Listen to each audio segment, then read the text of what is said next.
రోజైతే నేను మా ఇంట్లో మేము రోజుకి లీటర్ పాలు తీసుకుంటాము. అయితే మేము ఫ్యాట్ ఉంటుందని మీగడ యూజ్ చేయము.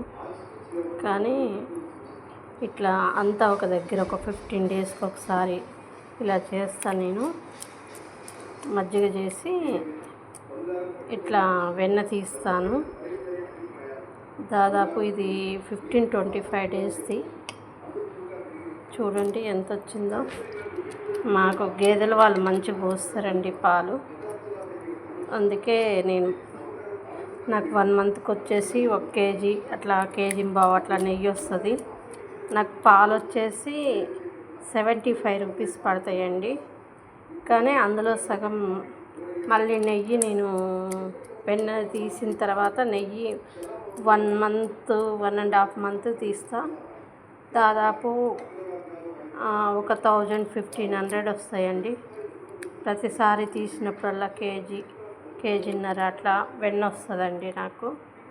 కాకపోతే ఇప్పుడు మనము ఆరోగ్య పరిస్థితి బాగా ఫ్యాట్ తినకూడదు.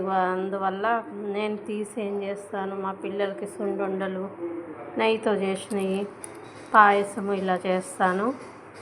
పిల్లలు నెయ్యి మంచిగా వాడతారండి. మా పిల్లలు చాలా సన్నగా ఉంటారు కానీ వాడతారు, మంచిగా వాడతారు. కానీ స్వచ్ఛమైన నెయ్యి కదండి, ఇంట్లో చేసుకున్నది అది తృప్తి వేరే ఉంటుంది కదా. అట్లా వెన్న అయితే ఇప్పుడు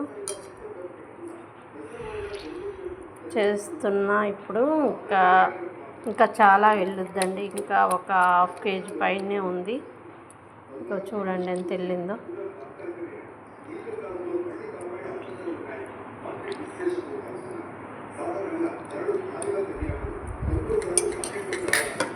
మీకు ఇలా చూపిస్తే అర్థమవుతుందేమో.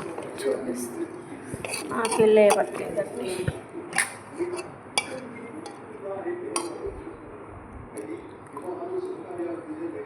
చూడండి దాదాపు 2 కిలోల వెన్నపూస వెళ్ళింది.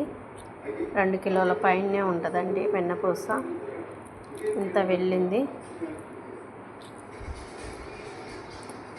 దాదాపు నాకు 1/2 అవర్ పట్టింది. మిక్సీ పడతాను, మిక్సీ జార్ నుంచి తీస్తాను నేను వెన్నపూస. మిక్సీ జార్ నుండి తీస్తా. మనం వెన్నపూస ఎంత దేంట్లోనైనా వేసుకోవచ్చు కదండి. మనం పిండి వంటలు చేసేటప్పుడు మురుకులలో వేస్తే మంచిగా గుల్ల వస్తాయి. నాకే లేవట్లేదండి ఇది.